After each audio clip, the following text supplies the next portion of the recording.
Welcome to the Success Pick and Mix podcast. I'm your host, Nicky Raby, a professional pick and mixer. I'm a personal brand coach, a speaker, an actor, a creator, and a podcaster. I'm on a mission to help you find and create your version of success. Your pick and mix of life and business on your terms. A blend that complements your personality, your goals, and your circumstances. Since 2018, I've been sharing interviews and mini episodes to help you unlock your next step, to make it real and make it happen. Round here, we dream big. We go for the ideal version. We talk about money and make moves our future selves would be proud of. This podcast is free and available for you whenever you need it. So do rate, review, and subscribe for new episodes. If you want to go deeper with my support, check out my freebies house and unlock the rooms you choose. nickyraby.com/freebies house. I also have workshops, programs, and one-on-one bespoke offerings. For prices and availability, go to nickyraby.com. Thank you, as always, for spending some time with me and my guests. Now, on to today's episode. In today's episode, I'm talking to Tamu Thomas, who is the founder of the brand Live 360, which is all about finding everyday joy. This resonated with me so much. I really am not good with that pressurized environment of building up to one day where you've got to have the best day of your life and everything's going to be perfect and everybody's going to be happy for those 24 hours.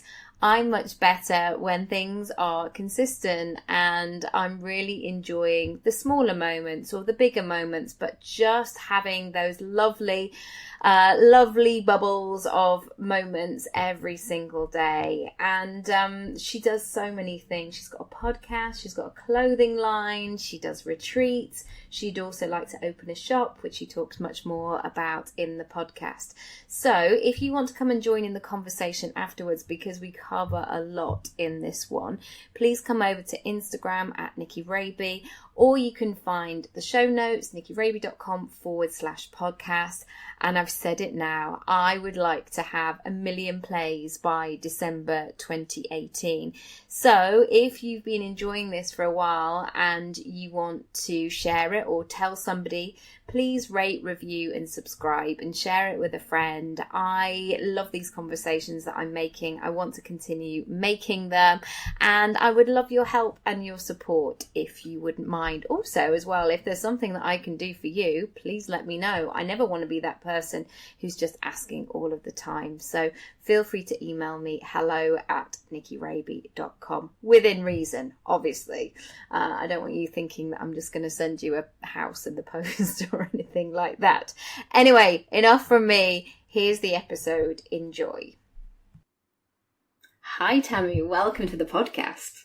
Hi. Thank you very much for having me. Oh, it's such a pleasure. So let's start with you. What do you do? What's your business? Well, so my name is Tamu Thomas, and I have very recently, on the 1st of May, launched a lifestyle brand called 360. And it is a lifestyle brand that is aimed at women who are Generation X. And if you don't know what that means, that pretty much means women that are in their late 30s and 40s. And the core aim of the brand is to provide women with products and experiences that assist them to integrate wellness with their daily lives. Oh, happy days. Yeah. I think you're so right, because I think sometimes we're spoken, you only have to flick through a magazine and you just see this glorious holiday that you're supposed to look forward to, 10 years from now. And actually, we need it now. We need the stuff now that is going to make us feel good. So we can crack on and do what we need to do. Absolutely. How did your business journey start? Where did that originate from? Have you always been an entrepreneur? I have always wanted to work for myself. I didn't know what that would be. My background is social work, so I kind of assumed that I would have my own kind of social work related business.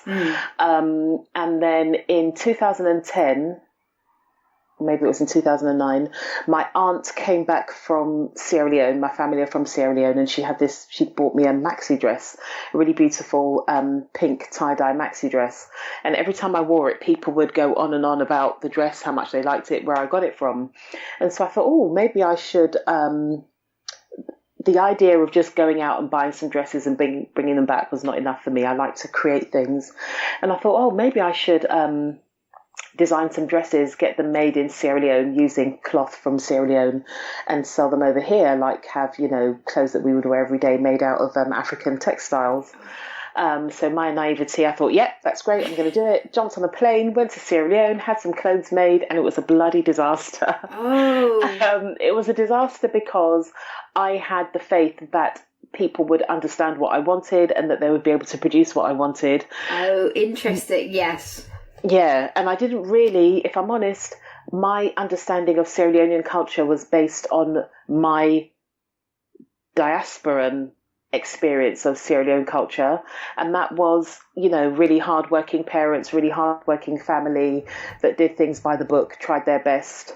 So I expected that, and what I got was people that were lacking opportunities, and therefore when something that looked lucrative presented itself, they didn't even try their best. They just did what they could to get the money, which meant that I was left with garments that were ill-fitting, etc. So that didn't quite work out. I gave it a couple of two goes in Sierra Leone. The quality just wasn't very good. And then I evolved, but the business wasn't really working in the way that I wanted to because I had severe imposter syndrome. I'm of West African heritage. We are very attached to qualifications. The bigger the qualification, the better. And I didn't come from a fashion background, so I was listening to people all over the place rather than doing what I really wanted to do. So it didn't work out in the way that I wanted to, but I knew that I would revisit it, just not in the way that I had done it then. That's such a point, actually, about kind of being really clear in terms of your direction. I know the first few times where, I've had people to help me, I haven't employed a nanny, but, if I've had the first time somebody came to, I think I was moving house and, I hired somebody to come and help clean because it was a mess, to be honest. I was one of those people who was just left. And I sort of did that kind of, I don't mind, whatever you want to do. And it turns out they didn't really mind either. So they kind of buggered off after half an hour. And I think sometimes it's that thing as, I don't know if it's a female thing or that sense of just sort of dipping your toe in. Sometimes to actually give the direction and actually say what you want can feel quite challenging.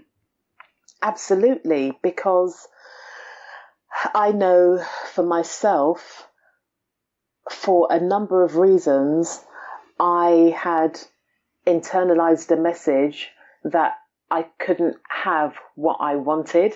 And it was almost a sort of settling mentality. And there was a sense that within myself, that I should be grateful for what I've got. Yes. And not necessarily, I was very apprehensive. I was very fearful of striving for what I really wanted because I was worried about the change that would follow pursuing my dreams, I guess. Yes. Because actually it's much easier to sit on the sidelines and watch and sort of do that thing of, it could have been me. And, the amount of times when I've said, I'm an actor, and somebody said, Steve's wife's girlfriend, well, that doesn't make actual sense. Her neighbour was going to go on X Factor. And I was like, well, I'm not really a singer, but there we go. But in the end, they changed their mind and they didn't do it because, Simon Cowell is whatever. And it becomes so far-fetched, but actually saying, no, I am doing this, they suddenly don't like it. They don't want to have that conversation. Yeah. And it's really interesting because a lot of us sort of sleepwalk through life, and a lot of us are worried about taking leaps of faith and taking risks to do what we really want. We then project that onto other people. Yes. So by you saying I'm an actor, there's almost a feeling of, well, who do you think you are? So, and if you're not, if you haven't done the work to be completely solid in owning your title and, you know, not playing small, which really stuck with me when I was listening to your Instagram story about it, then you can very easily be swayed and then start to make yourself small, not actually fully commit to what it is that you want to do, and then it doesn't work out. Well, that's what happened to me. So I have to own the fact that I wasn't ready. I hadn't done the work that would enable me to be ready. How did you practically move into that headspace? And, you know, as much as we'd like to think, well, I just went behind like a 90s makeover show. I just went behind the curtain. I had a word with myself and then I came out looking fabulous. You know, what did that process look like? And, how did you navigate it? How did you know what the next steps were to take? Well, I'd say it is a continuous, daily, depending on the day, moment by moment practice, having a word with myself. But I'm able to have that word because, to be quite frank, open and transparent, towards the end of last year, so my career was local authority social work. And to be, you know, even more clear, I still do social work as a freelancer, but I don't do it for local authorities. I do independently commissioned pieces of work where I undertake an assessment, I produce my report, I make my recommendations, and then I go, because I'm at the very beginning stage of this business. I'm self-funded. I have a child to look after. And EDF Energy doesn't care about my hopes and dreams. So, so there's that. But local authority social work for me became a real drain. I felt absolutely depleted, and I kept ignoring it because it is a field whereby if you're not running yourself ragged, if you're not constantly working late, if you're not constantly typing frantically and rushing off to appointments, it looks like you're not doing your job because that is the culture, regardless of where you're working. Yeah, busy is celebrated. Exactly. And I got to a point, and also I was always very mindful that I'm working with people, and it was a huge responsibility. And it wasn't ever a job that I liked. It was a job that I was passionate about. But that passion, I'm quite a giving person, and that job will take and take and take, and the more you can do, the more that it takes. So to fast forward, I got to a point where I was becoming ill, but couldn't understand why I was becoming ill. It wasn't uncommon for me to have a cold that lasted from September to March, and it would spike with bronchitis, laryngitis, flu, sinusitis, and it would be a revolving cycle. Gosh, your body tells you everything, doesn't it?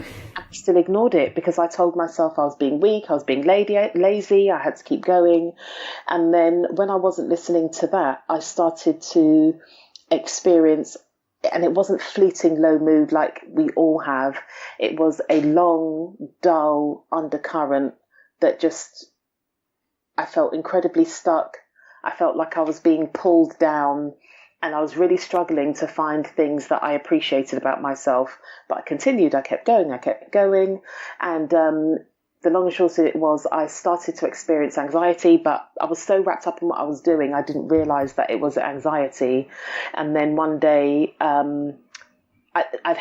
had experienced this before, but not in such a profound way. I didn't realise at the time, but I had a panic attack. And considering my background was working with mental health all the time, I didn't need any more than that to know that I had to change things. And I was so focused on what I didn't want and what I didn't like, I didn't really remember what I did like and what I did want. Yes. So that experience led me to think, well, what is it that I do want? And I was going to have therapy, but the waiting list was absolutely ages. I was going to have private therapy, but because I felt so shaky in my mental and physical health, I just had to cut back on my work. So I literally just couldn't afford to have private therapy. But then I had coaching, and it transformed the way I think. And I think that me being close to what for me was breaking points opened me up to things that previously I would have bristled and I would have thought was nonsense. Yeah. It really opened me up to self-development, self-help, self-therapy, whatever you want to call it, in a way that I had never been open to before. It really opened me up to remembering that I wasn't this analytical, hard person, that actually I had masked my sensitivity because of experiences I'd had in life. I'd masked my creativity, and I was not allowing myself to feel my dreams. I was just totally disconnected from myself. And the coaching really brought me back to that. It really helped me to, well, the coaching and not that long before that, I had ended a relationship, and that relationship, as much as it definitely wasn't for me, it was a real mirror to me, and I was observing loads of qualities about myself that I didn't like, and I got wrapped up in the diatribe of what I didn't like rather than looking at it in context with what I did like about myself and seeing how I could use my strengths to sort of outshine the shadows. That's so key in terms of noticing, breaking those patterns of what you see, because it's one of those moments that if you sometimes, if somebody mentions a yellow car, and you might be doing this if you're listening to the conversation in the car, suddenly that's what you see, and you see it, and your brain is trained in that sort of way. And so if we're not conscious with our thoughts, if we're sort of getting stuck and getting in our own way, and I've frequently done this a lot over my lifetime, you can find all of those reasons to follow that up and to provide the evidence. Those moments, if you ever you fancied a little cheeky little day off school or something, I don't feel well, oh, I'm so sick, or I've got a bad stomach, I've got a bad headache, even if you were sort of exaggerating slightly, not that I ever did this because I was a model student, I'm just talking about a friend that might have done this. Pinocchio, the nose is growing. But by the end of it, God, you felt ill. You felt rubbish, and then you needed another day off. And by that point, your parents are like, "Oh, what do you want now? What's going on with you?" But I think also, we get stuck in life. We would like to be living these Zen, beautiful versions of ourselves, but also the practicalities come into place a lot. And the fact that you're saying that you do other work as well has to be said, because I think so many times we're seeing these, 90-second transformations where suddenly people have got these booming businesses and they're doing wonderful things, but that is actually very rare. And I've seen that in terms of the acting industry, that pluck from obscurity, he just saw me across the room. I was sitting in a bar drinking a cocktail and he knew I was a star. And I'm saying he, of course, because that's how the story always goes. But those are very few and far between. Absolutely. And it does take time to figure it out. And it's important, especially when you have children or people who depend on you, to give yourself that buffer, going, oh, I don't want to get to the point where it's like, oh, sorry, you're not hungry, are you? Because actually we're not eating until a week on Tuesday. You want to make sure that you're still in a position of power, because actually there's nothing more desperate than a desperate life coach. Well, I don't want to be phoning people going, are you sure you don't need coaching? I've seen a part of your life that just seems a little bit out of sync. I saw that post on Instagram. I think you need a session. Yeah, Exactly. Yeah. No, it's really interesting, and it has been the most emotionally challenging, but the most liberating experience ever. And my relationship with Nicola, A Life More Inspired, enabled me. When I was talking about all my fears and I can't do this, I can't do that, she said, "But Tamu, those are just stories, and you can tell yourself a different story, and you can choose to believe in a different story." And I was like, "Oh, of course they are. Like, this is my belief right now, but previously my belief was something else." And that really put me in a space where I realized that I do have control. I don't have to live in an environment where my life trajectory is dependent on somebody who gives me a contract that says I'm worth X amount of money per annum, and that they pay to me 12 times per year on the 25th of every month, and that tells me I am good enough or not good enough at my job, or whatever the case may be. I just thought that's not what I want for myself. I've always been very clear and keen to be a living legacy for my daughter. I really want her to know that she can live life on her own terms, but she's got to work at it. So I did a lot of work with Nicola in her mastermind group and my own self-work, and developed an understanding of myself. I was able to own, the shit bits that we often try to park away. And for the first time ever, I was able to sit comfortably right in the middle of myself. And that's where I got the name 360 from, because being in the center, I was able to spin around and have a 360-degree view of myself and not be scared of the bits that aren't as nice to tell people about or aren't as nice to admit to myself. And it was so freeing. And to take that time to just check in and go, oh, this is actually what it is. And take the time to properly look around. Sometimes you can have that moment if you buy a new piece of furniture that I end up picking up random bits of, whatever else, going, how long's that been there? Oh, it's been there for 7 years, and you haven't even noticed it because, again, you're not aware. You're going through the motions and hoping for the best and just keeping going because that's what you do. And literally, it's fascinating, that moment of taking some time to have a good beak around, because actually some of the things, like you mentioned about the stories or what people told you, if you bumped into those, sometimes they're not even your own stories about yourself. They're things that people told you or expected, or they may have even just been a flippant comment. I remember a boy saying to me once, "Yeah, you'd be all right if you were blonde, but you're not." Full stop.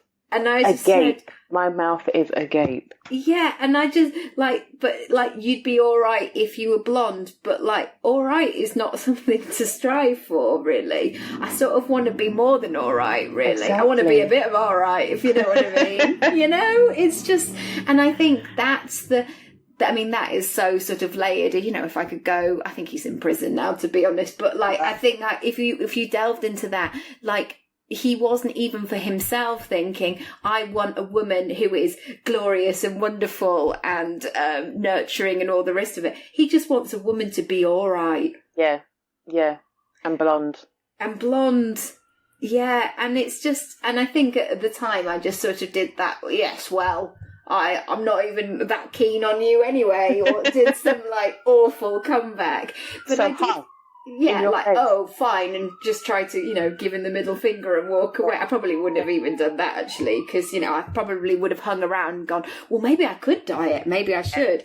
But I think it is those moments of those limitations as well from people who like to put you in your box or a box. And I think that sense of really stepping into having everything that you want. I think often we are taught that we can be either or. You're, maybe with the education and the onus and the weight that is placed on that, you're either really intelligent and well educated and academic, or you're creative and frivolous and just having a lovely time. Mm-hmm. You can't be like, oh, on a Wednesday I'm really creative and on Thursday I'm, working on my PhD. Mm-hmm.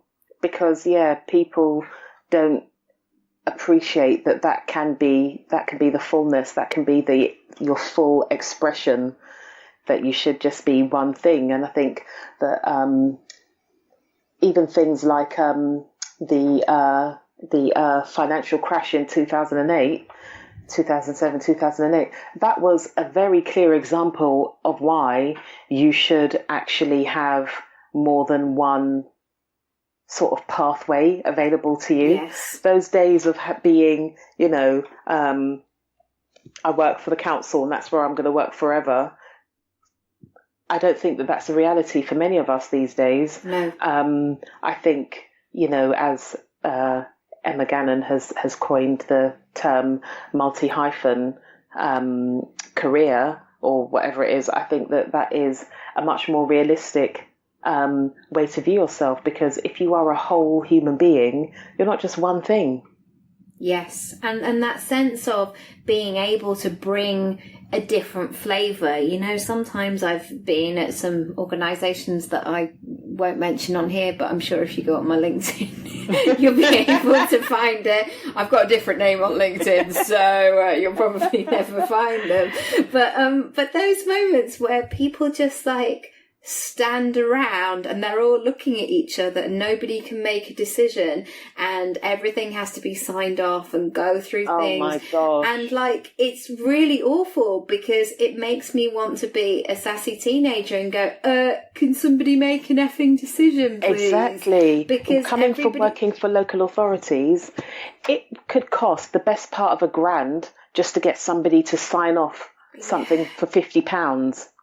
Because when you think about all the people's time involved, me drafting the thingy as to why we need it, my manager having a look and approving it, going to panel with a group of people sitting around a table asking you questions for 20 odd minutes as to why you need this £50, then it going to whoever it needs to sign it off, but they're not around, so you've got to go back later on.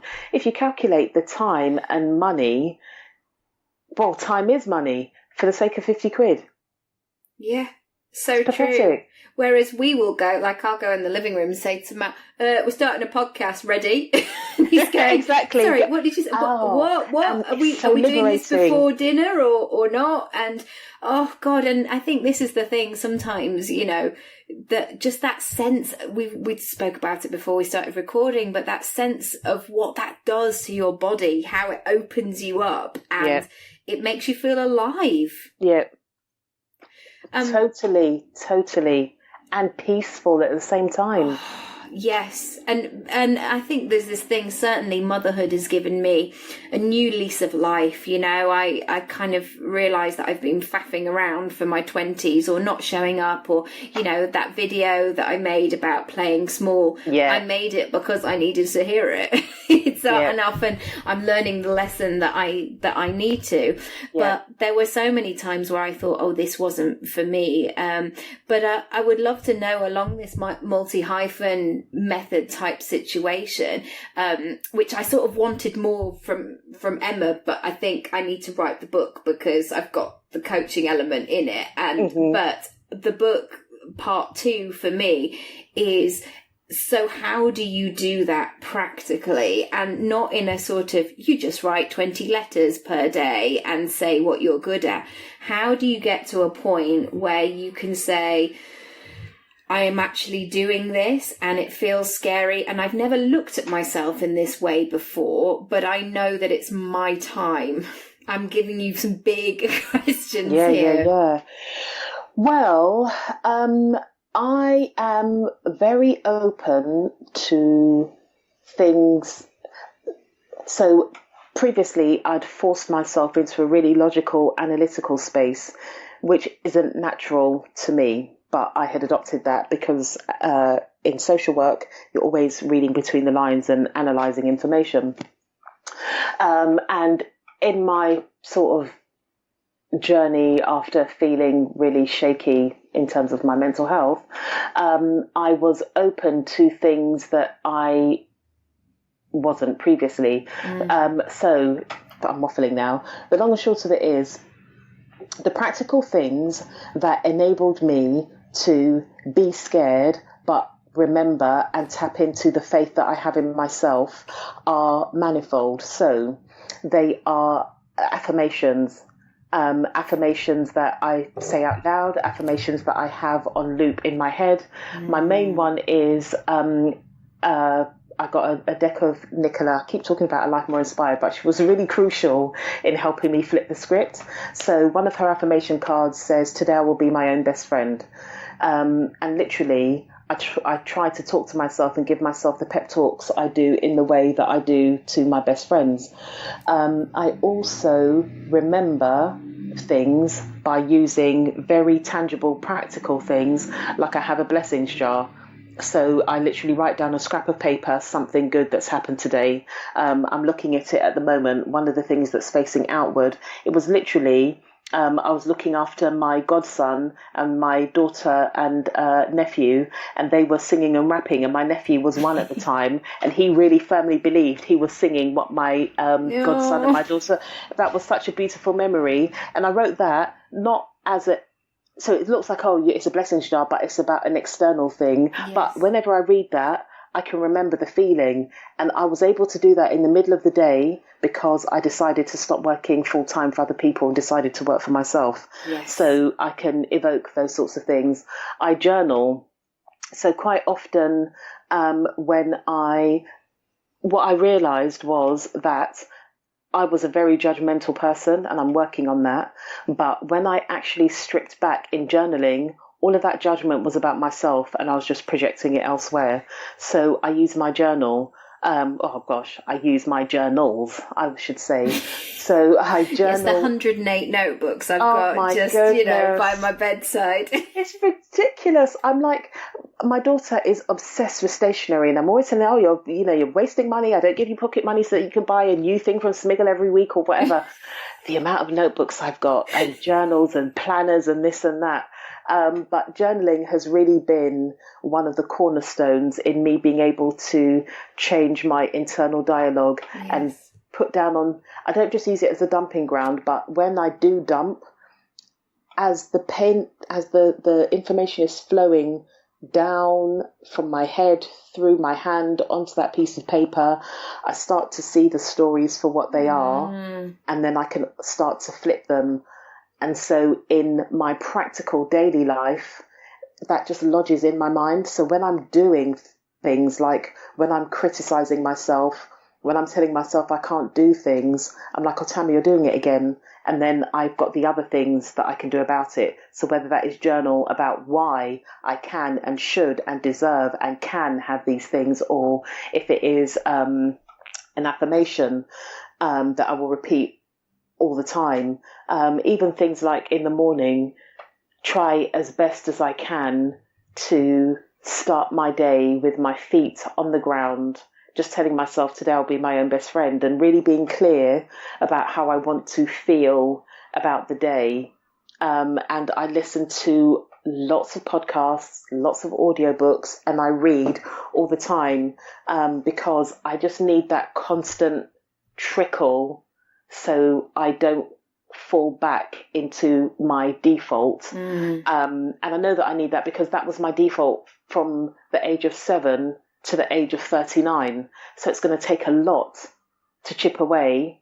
But because I am now more self-aware, and because I have the opportunity to be still every day, I can really connect with how I'm feeling. So where previously I would automatically be judgmental and it would just fall out of my mouth, I'm a lot more aware. So as it starts to bubble up, I can catch it before it even comes out of my mouth. Yes. And I can have a word with myself and change that and be more compassionate and understanding. And when I'm more compassionate and understanding with other people, I can then in turn be more compassionate and understanding with myself, and it just becomes a loop. Yes. And it's funny that we have to almost now, I mean, I'm sure the kids of today will be very aware of meditation and mindfulness and all these sort of newfangled phenomenons, as people would say. But certainly we weren't given these tools at school. I certainly wasn't. It was a sort of, you just need to pull your socks up and keep Literally, going. pull yourself together, yeah.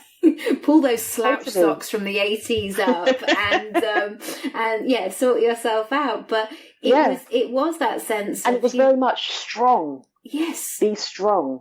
And then there's the added layer of the strong black woman stereotype. So it was also be strong in that way. It was also be strong because I'm representing my whole entire race and every no pressure. Every black person by my actions. And it was just chipping away at that. It was chipping away at what I had internalized as being strong.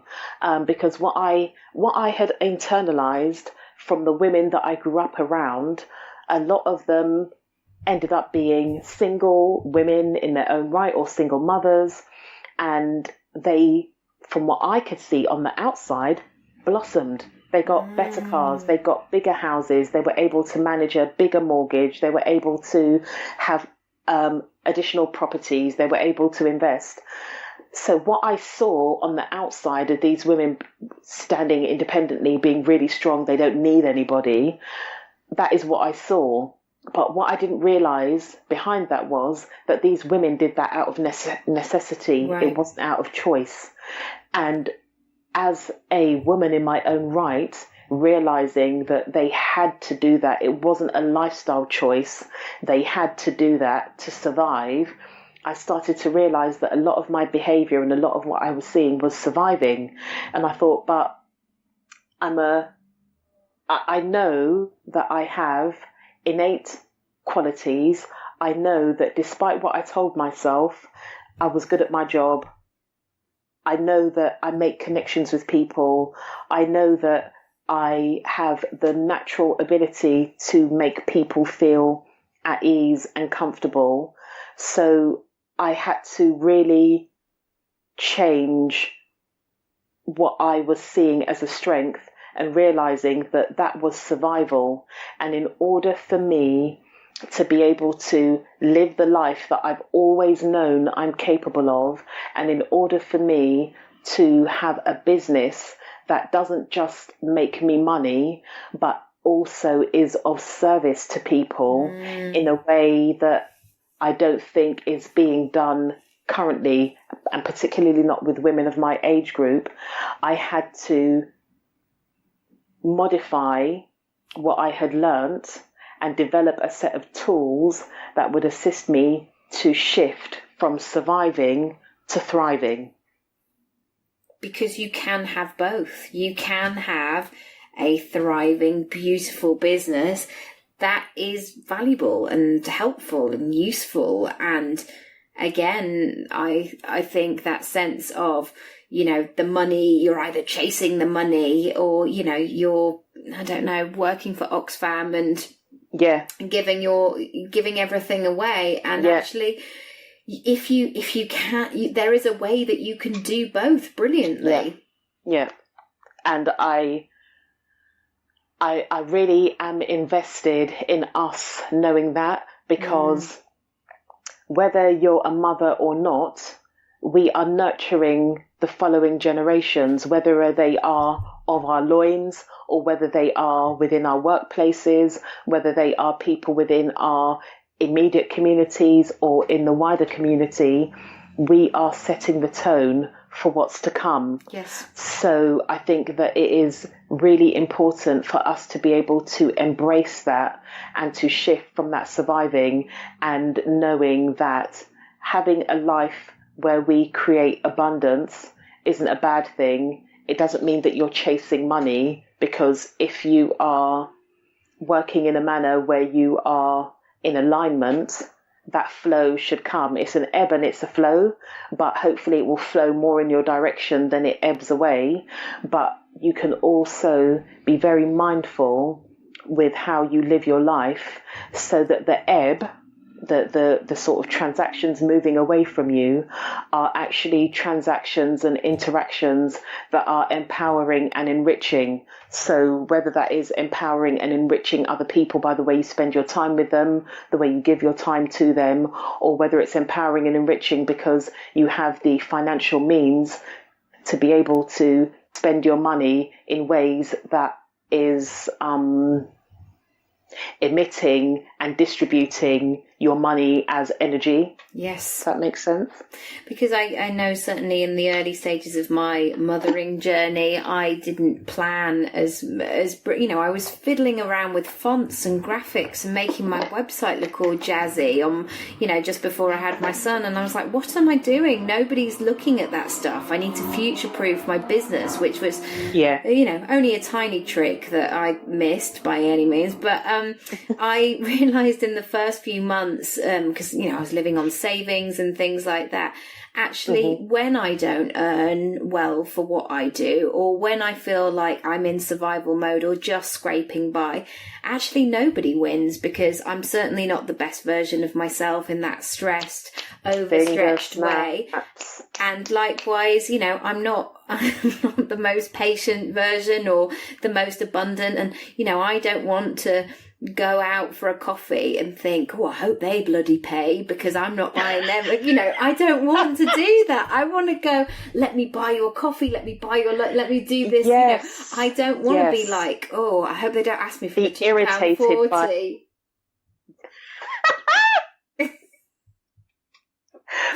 But that is the reality. Right. And the reality is also, children can be extremely annoying, but their level of annoyance varies depending on where you are at. I don't want to be snapping at my daughter for being annoying in a way that she should be, because at her developmental stage, that's what she's supposed to be doing. Yes. And I've had conversations before, and I've really thought hard about what I want for my daughter. And we talk often about bringing up our children and raising our children.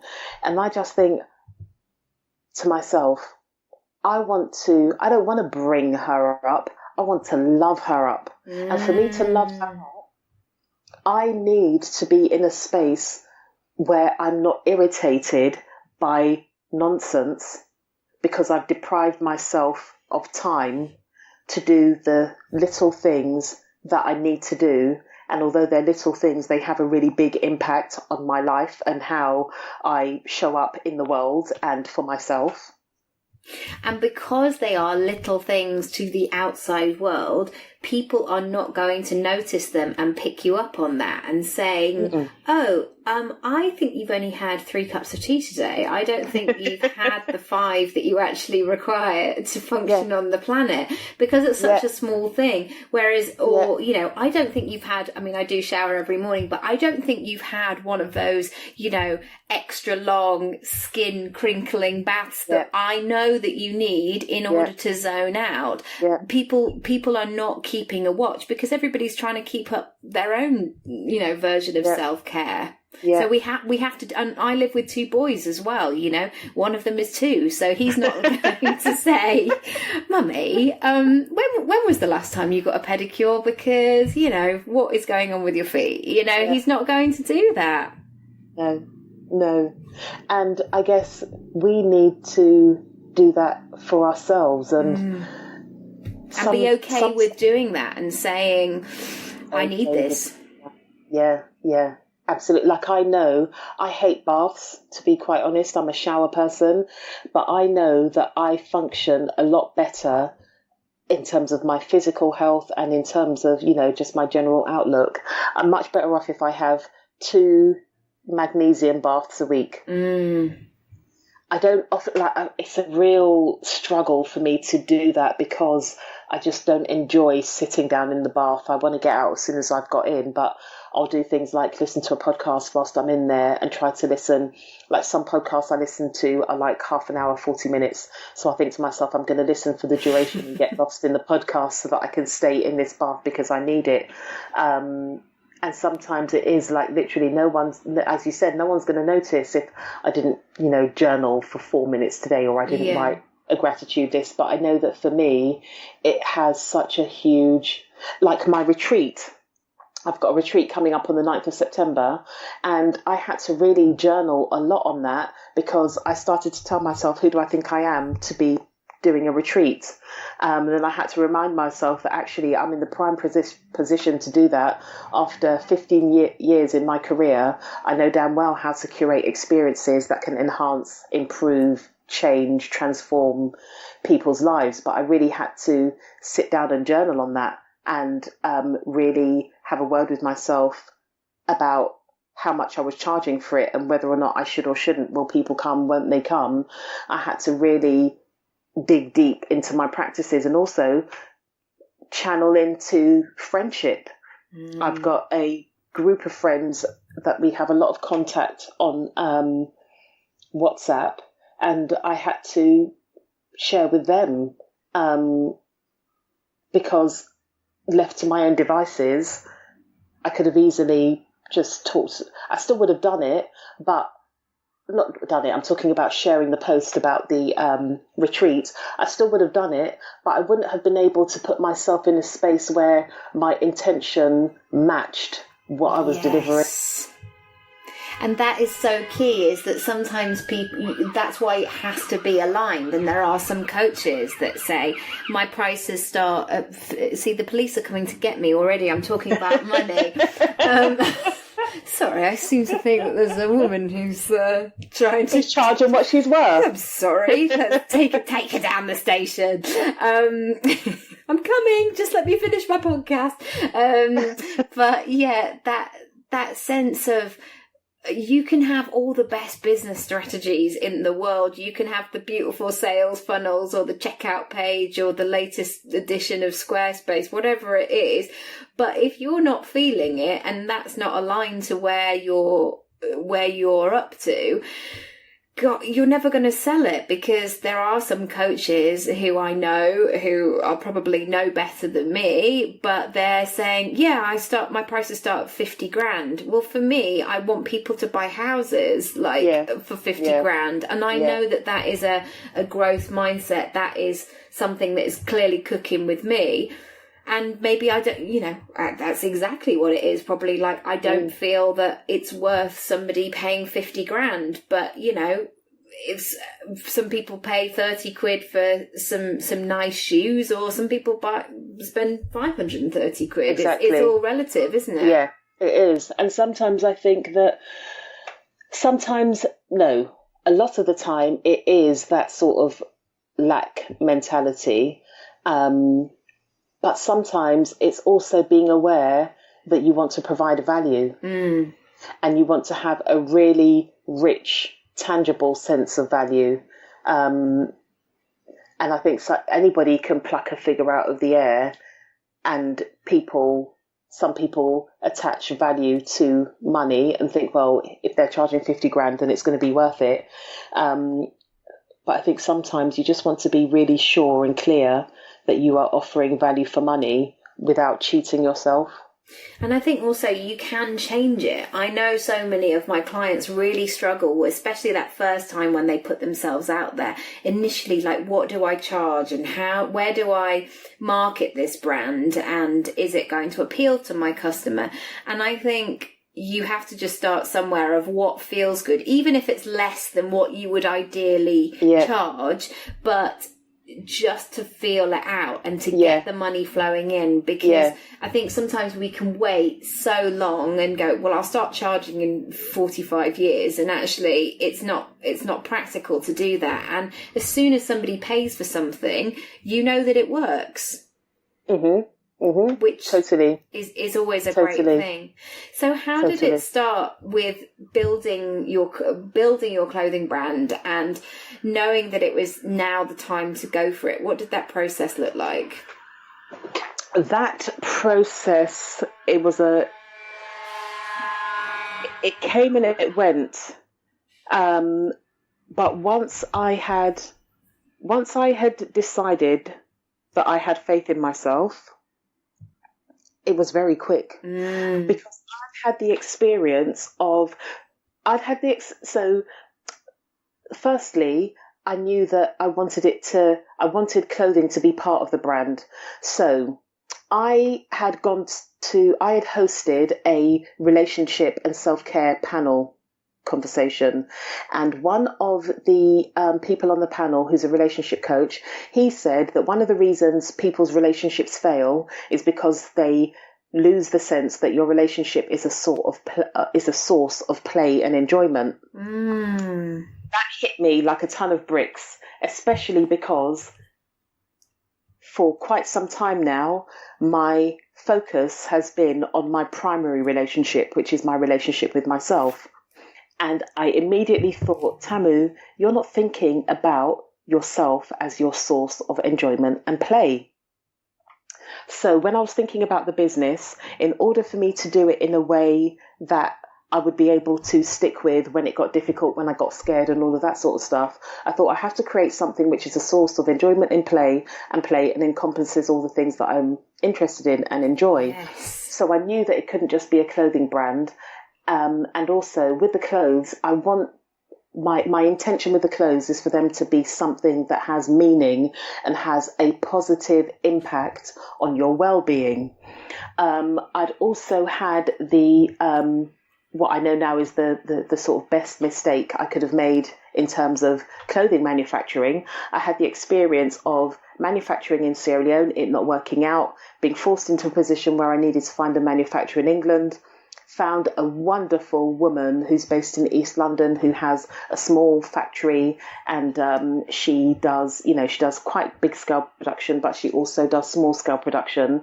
And I had made contact with a wonderful pattern cutter. So it's almost like everything that I was doing was slowly building up towards this moment. Yeah. So once I had done some of the inner work, because it's a continuous journey, I was ready to move, and I realised that I had to shed all of the shoulds, all of the expectation, all of the ideas that I had absorbed from around me, and just focus on making this thing a source of play and enjoyment. And I knew that everything else would follow.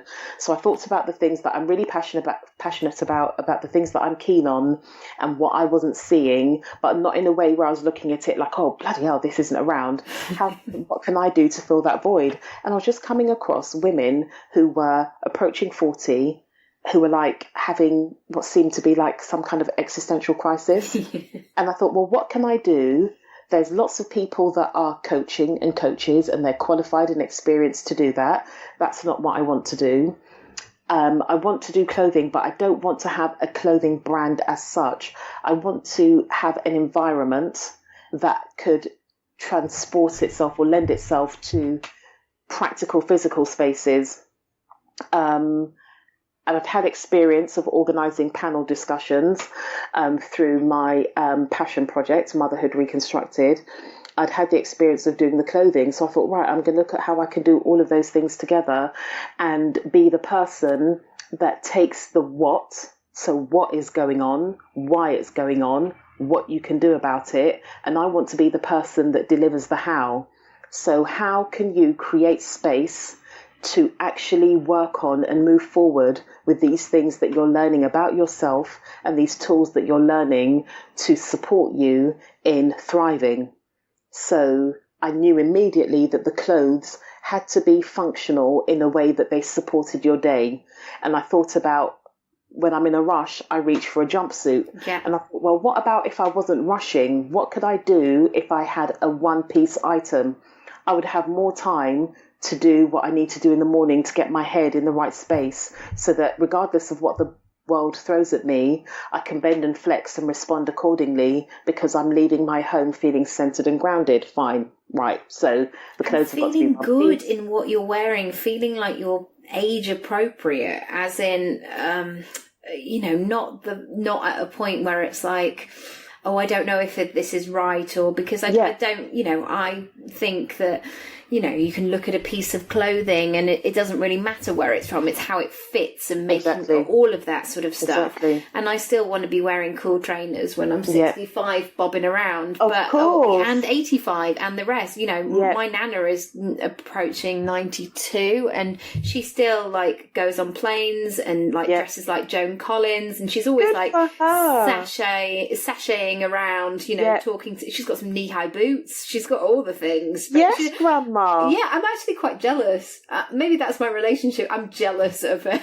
Of my nan. Yeah, exactly. But it is that, but incredibly proud as well, because I think that we all have those reinvention times, and you know, whether that is when you get to 40 and, you know, it's fast approaching. For me, I don't want a t-shirt that says I'm 40 and fabulous, because I want to feel like that on the inside without, you know, saying it. I don't want you to see that I'm 40. I want you to see that I'm great. Literally, I am who I am. And I just think there are lots of places, you know, I shop in lots of different places, but none of them are really speaking to me. And they're very clear that they're not speaking to me. And I thought, I want to create something where I'm really speaking to, it's like they've forgotten, you know, I say all the time, we are the generation that made sportswear streetwear. We are the generation that were, you know, we taught you everything you know, basically. We taught you everything you know. When you are doing your 90s throwback style, I was there live and direct. So why am I all of a sudden going to be wearing court shoes and, you know, like it just doesn't make sense to me. But at the same time, I will say I am more mindful about what I wear. I wouldn't wear the sort of revealing stuff that I would have done previously. And I'm not saying that that's a bad thing. I'm not judging anybody. I see plenty of women in my age group that are rocking bodycon and they look fly. I'm just not comfortable in that. I mean, like, if I'm having to second guess whether I can sit down or not and have a good lunch, like, it's just not going to work for me. Nikki, exactly. And also, food comes first, always. Food comes first, comfort. You know, I want to look nice, but I want to be comfortable. And I just thought, I want to really be intentional about what I'm designing in terms of the aesthetic and also in terms of its function. And I don't think that because I'm using clothing to support wellness that everything has to be like, you know, ecru and, you know, terracotta. I love those colours, but I think that we should be able to do what we want. Again, it's that theme of like, just make it your own. Do your own thing. Exactly. And that's why I love to share images of people that have bought one of my garments, because I love to see how people style it and people make it their own. Because it's one complete outfit. You would think that there's not that much you can do with it. But actually, when you realise that it's about you and what you say with your essence and personality in that garment, you make it totally your own. The other day, she's on Instagram as The Wicked Jade. She's really into this really sexy, really like almost couture underwear, and she likes to express her sexuality. She wears harnesses and all this sort of stuff. She made a lilac harness to go with her lilac jumpsuit.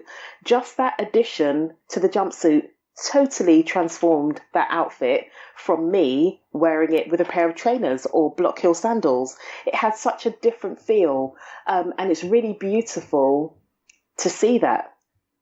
Yeah, I really enjoy seeing it, and I really enjoy seeing women who clearly are not in their 20s or early 30s showing up in this way, still looking hot, still looking trendy, but not in that kind of I'm trying to be younger than my age. Yes. It's a real celebration of who I am right now.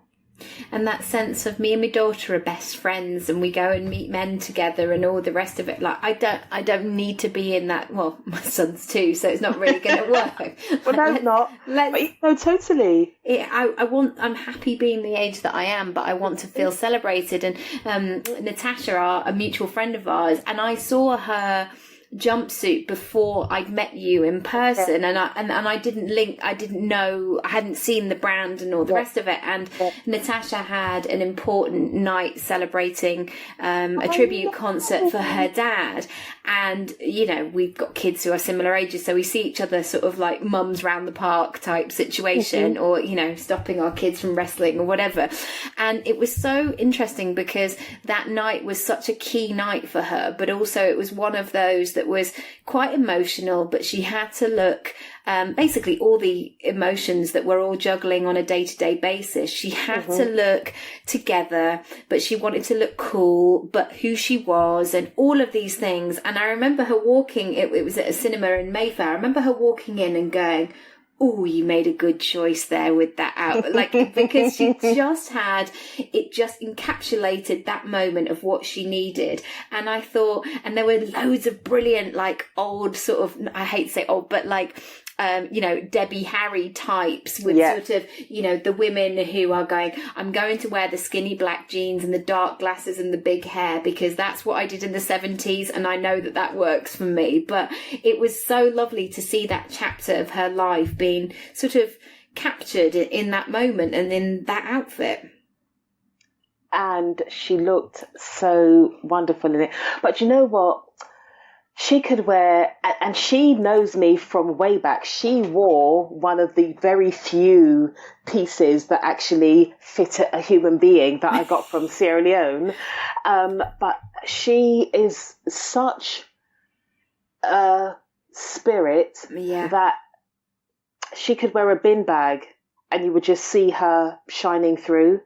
Totally. I've got a lot of time for her. Oh, were you? Yeah, I was in her music video at the weekend, and the brief was Goddess. I was like, sure, I can do that. Yeah, no worries. Of course you can. I'm looking at your profile picture right now. It says Goddess to me, mate. Oh, thanks. Totally. Goddess vibes, hashtag. But, hashtag Goddess vibes. So I guess, because I could talk to you all night, to be honest, but like where do you, having been through this transformation, what does the next 5 years look like? Big sleep. 5 years. The next 5 years for me look like I would absolutely love to have so the clothing is one element. I am, for once in my life, I'm not going to be scared to say, I am working with my friend Marla, who is a candle maker, on making, I use candles for a lot of the stuff that I do when I'm journaling, if I'm meditating. I have candles that I light if I need to be focused and really concentrate on a piece of work to unwind. So I'm working on a candle which an aromatherapy candle that will be really nourishing, and I'm working on some other things to add to the arsenal. So what I would like over the next 5 years is to have a wider range of products that support people in their wellness in a really practical way.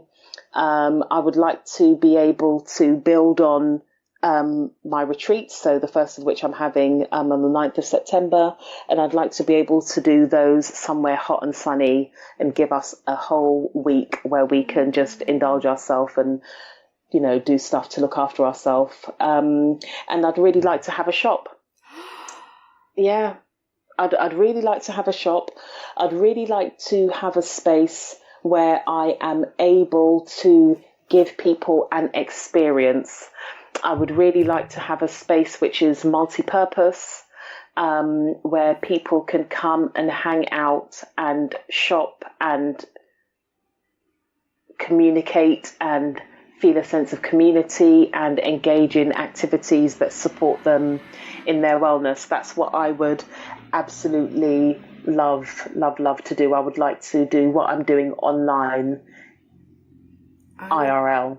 I would love to visit that place. Yay! Oh my God, that just sounds ideal. There's a place in New York which is like I can't remember what it's called, and I'm sure I'm misquoting it in some way, but it's sort of like a magazine that comes to life. So it's in I can't remember what it's called. It's like a house. Like that. But basically they have a theme each month, and everything that they sell within that shop or the talks that they do is all around that theme. So it's like a magazine that comes to life every single month. So they have, it sounds great. I haven't been, but I'm going to Google that. I really like the idea of that. Yeah, sorry for the rather peculiar anonymous description of it, but I'll think on about it. But gosh, that sounds so exciting, and I just love the fact that you're just pushing your own boundaries, and that you're going, why not? I'm going to say it out loud. I may as well. Yeah. Before I would have, panicked and not done it, but I own that. That's something that when I initially started my foray into this sort of stuff in 2010, that's what I wanted to do, and I convinced myself that I wouldn't be able to do it. But I know, if somebody asks me what are the things that I'm really passionate about, I'm really, really passionate, and I really enjoy connection, whether that is connecting people or your connection to yourself. And I think that happens in the best way face to face. And sounds really wishy-washy, but I just really love kindness and being kind to people and sending out kindness vibes. And I think that I could really do that in a space that is a physical space. I like people. I like myself. I like my solitude, and I need that to recharge. But I definitely know that there is enough within me to be able to provide the connection, the community, the wellness, those experiences that enable you to really integrate wellness with your day-to-day in a physical space. That's really my dream. Watch this space. My goodness. Oh, exciting times. If people want to come and find out more and connect with you and have a chat and buy a jumpsuit and listen to the podcast, where should they go? Yeah, so if you go to my website, www.live360 or alpha.com, you'll find me there, and there are links to my podcast, my social media, and everything that I do on there. I am very active on Instagram, and my Instagram handle is at live360. Again, alpha, not numerical. So I'm there. I'm open for chats. I'm open for DMs. I'm open for, just us connecting, communicating, and looking at ways that we can collaborate and do the things that our hearts really want to do. And I absolutely love your podcast. I listen to every episode, and I just love the fact that, because otherwise it feels a bit weird if I listen to my own, because I really enjoy listening to the other people, but then there's that sense of like, oh, I'm there as well. But one thing I do is I am like a weird audience member that I say things out loud. Yes, totally agree. And then I remember that I'm actually not on the podcast, which is embarrassing. So I'm glad that it's just me in my Radox bath, sort of hanging out by myself. Because otherwise people would think that you're really, really weird. Yeah, exactly. But weirdness is cool. I appreciate the weirdness.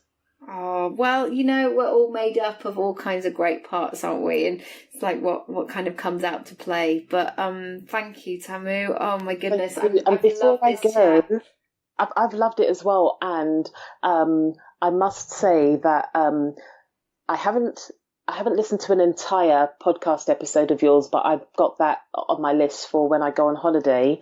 But your Instagram stories, you've delved into IGTV. They really do speak to me in ways. I really like the work that you're doing, because whether you realise it's for you or not, there's always something in there for you. Thank you. Well, I think, it's something that all I have to do with that is to trust my instinct and go with it, because often my instinct for me, well, obviously is the right thing. And when I trust that, and I don't get distracted by what everybody else is doing, and, you know, whether they're getting off private jets or whatever they're doing in their life coachy ways. I that doesn't resonate with me. Likewise, when I was at school and the version of a woman was to get bleach blonde hair, it's coming up again, you know, big boobs, and drink Stella in the street and be all, you know, wear a belt instead of a bra. That was the image, and that didn't feel right. So thank you. I think, I just have to trust my instinct on it. And because when I do that and I stay in that flow, that's when it connects. Amen to that. What a brilliant way to finish. Thank you so much. Thank you very much. I've really enjoyed chatting with you. Me too. Bye. Bye.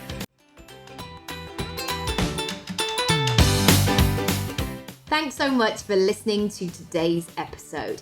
If you haven't already, feel free to rate, review, and subscribe for all the brand new episodes. If you want to go deeper with my support, check out my freebies house and unlock the rooms you choose. nickyraby.com/freebies house.